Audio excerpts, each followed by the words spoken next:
बिस्मिल्लाहिर्रहमानिर्रहीम। दोस्तों अस्सलामु अलैकुम। उम्मीद है कि आप सब खैरियत से होंगे। बचपन में हम एक कहावत सुना करते थे, 100 सुनार की एक लोहार की। बिल्कुल ये एग्जाम्पल जो है बिल्कुल चाइना और इंडिया पर फिट बैठती है।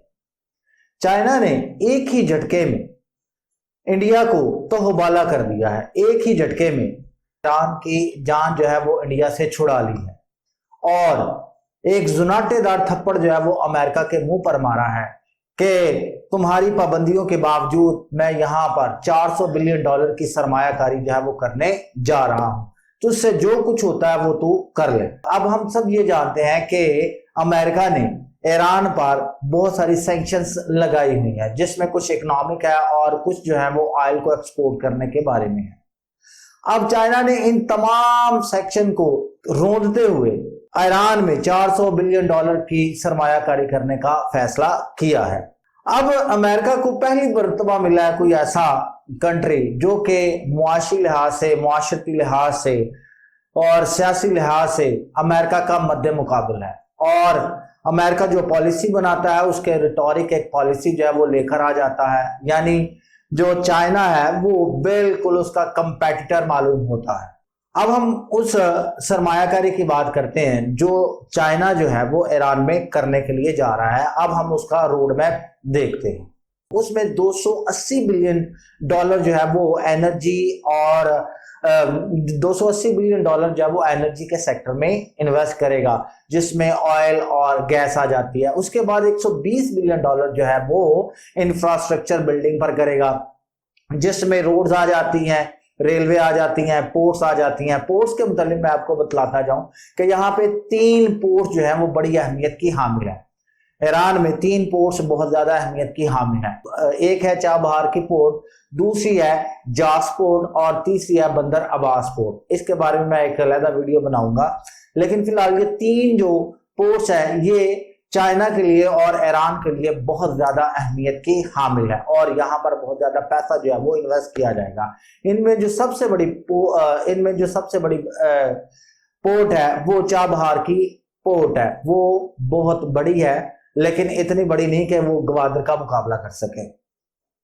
अब इसके अलावा बैंकिंग सेक्टर में बहुत सारा पैसा जो है वो इन्वेस्ट किया जाएगा और इसके साथ साथ टेलीकम्युनिकेशन में बहुत ज्यादा पैसा जो है वो इन्वेस्ट किया जाएगा, जिसमें 5G टेक्नोलॉजी जो है वो ईरान को प्रोवाइड की जाएगी। और ये 5G टेक्नोलॉजी प्रोवाइड करने वाली कंपनी हवावे होगी, जिस पर हम जानते हैं कि अमेरिका ने इस पर पाबंदियां लगाई हुई हैं कि ये वो कंपनी है जो अपने मुल्क के लिए यानी चीन के लिए सिक्रेसी का काम करती है। इसके बाद है जी एयरपोर्ट में बहुत ज्यादा पैसा जो है वो इन्वेस्ट कर रहा है और फ्री ट्रेड जोन जो है वो बना रहा है, जहां पे किसी भी किस्म का कोई खर्चा नहीं होगा, किसी भी किस्म का कोई टैक्स वगैरह जो है वो नहीं लगेगा। और ये चाइना और ईरान के दरमियान होगा कि इनकी प्रोडक्ट जो है वो आपस में एक्सचेंज की जा सकती है, इस पर किसी भी किस्म का कोई टैक्स नहीं होगा। इसके साथ साथ दर्जनों ऐसे प्रोजेक्ट है जिसपे जो चीन है वो बहुत ज्यादा सरमायाकारी जो है वो कर रहा है। अब इसके अलावा भी जो चाइना है वो मिलिट्री कॉर्पोरेशन करने के लिए बिल्कुल तैयार है और मिलिट्री कॉर्पोरेशन करने के लिए वो क्या कर रहा है, मिलिट्री कॉर्पोरेशन के रेफरेंस से वो रिसर्च वेपन डेवलपमेंट कर रहा है। यानी कि ईरान और चीन के जो लोग हैं, जो फौज है, जो इंटेलिजेंस अदारे हैं, वो रिसर्च करेंगे मुख्तलिफ किस्म के मिलिट्री डेवलपमेंट पर, वो मुख्तलिफ किस्म के हथियारों पर, मुख्तलिफ किस्म के मिसाइल पर वो आपस में निगोशिएशन करेंगे, आपस में बातचीत करेंगे, आपस में डील करेंगे, आपस में एक रिसर्च जो है वो एक रिसर्च एंड डेवलपमेंट का एक माहौल जो है वो बनाएंगे। इसके साथ साथ ईरान की और चीन की जो फौजें हैं वो एक दूसरे के साथ मिलकर फौजी मशकें भी करेंगे और इसके साथ साथ इंटेलिजेंस शेयरिंग जो है वो की जाएगी। इसके साथ इन दोनों मालिक के दरमियान ताउन जो है वो बहुत ज्यादा बढ़ेगा। अब इस तरह उनको क्या फायदा होगा मिलिट्री कॉर्पोरेशन से? इनको 4 तरह के फायदे होंगे। एक तो उनका जो कह लें कि टेररिज्म है वो कम हो जाएगी। दूसरी जो है इसके साथ साथ ड्रग्स जो है वो एक मुल्क से दूसरे मुल्क में जो आ जाती हैं उसको बड़ी आसानी के साथ रोका जा सकता है। फिर उसके बाद है क्रॉस बॉर्डर क्राइम जो है वो बहुत ज्यादा बढ़ चुके हैं, जिसको रोकने के लिए चीन और ईरान जो है वो आपस में ताउन करेंगे। और लास्ट जो ह्यूमन ट्रैफिकिंग है कि लोग बगैर वीजे के एक मुल्क से दूसरे मुल्क में चले जाते हैं, जैसे डंकी लगाकर चले जाते हैं, इसको भी रोकने में बहुत ज्यादा मदद मिलेगी। अब यहां पर बहुत सारे लोग जो है वो ये कहते हैं कि पाकिस्तान में तकरीबन 66 बिलियन के करीब जो है वो चाइना जो है वो सरमायाकारी कर रहा है, लेकिन इसके बारक्स जो ईरान है वहां पे 400 बिलियन डॉलर की सरमायाकारी कर रहा है। तो ये पाकिस्तान जो है वो कहीं चाइना की लिस्ट से कहीं गायब होता हुआ दिखाई तो नहीं दे रहा कि इतनी बड़ी सरमायाकारी जो है वो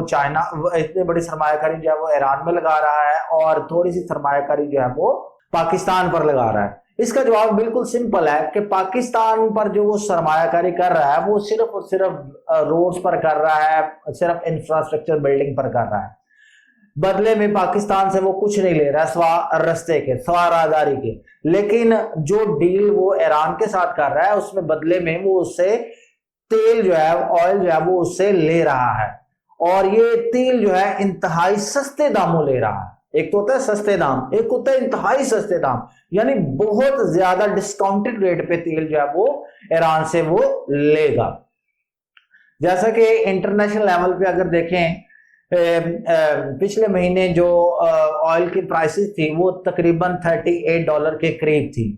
अब अगर अंदाजा लगाया जाए तो क्या होगा, 38 अगर मार्केट का रेट 38 है या $40 पर बैरल है, तो ईरान जो है वो तकरीबन इसे $20-25 के करीब जो है वो उसको तेल जो है वो देगा, तेल जो है वो उसको पहुंचाएगा। इससे क्या होगा कि ईरान जो है वो फाइनेंशियल तौर पर मजबूत और मुस्तहकम हो जाएगा। और दूसरी बात जो सबसे बड़ी ये है कि जो भी ऑयल जो है वो ईरान जो है वो एक्सपोर्ट करेगा चाइना को, वो चाइनीज की करेंसी यानी युआन में करेगा, उसमें डॉलर का कहीं भी किसी किस्म का कोई हाथ नहीं होगा। शायद ये इसलिए किया जा रहा है कि डॉलर को किसी ना किसी तरीके से डिश किया जाए, क्योंकि अमेरिका जो पॉलिसी बना रहा है वो सारी की सारी चाइना के अगेंस्ट बना रहा है। अब काउंटर में जो चाइना पॉलिसी बना रहा है वो ऐसी पॉलिसी बना रहा है जिससे अमेरिका को भी नुकसान पहुंचे, उसको भी पता चले कि उसका अब मुकाबला किसी आम मुल्क से नहीं है, चाइना से है, जो कि मुआशी तौर पर बहुत मजबूत और मुस्तहकम है। और इस बात का इदराक अमेरिका को बड़ी अच्छी तरह है कि अगर चीन जो है वो इस तरह के हरबे इस्तेमाल करता है तो वो बड़ी आसानी के साथ वो डॉलर को डिच कर सकता है। तो ये सारी डिटेल थी, ये सारा कह लें फ्रेमवर्क था, ये सारे का सारा रोड मैप था जो कि सरमायाकारी का था, जो कि चाइना जो है वो ईरान में कर रहा है। आखिर में अल्लाह से ये दुआ है कि अल्लाह आपके लिए आसानियां पैदा फरमाए और आसानियां बांटने का शरफ अता फरमाए।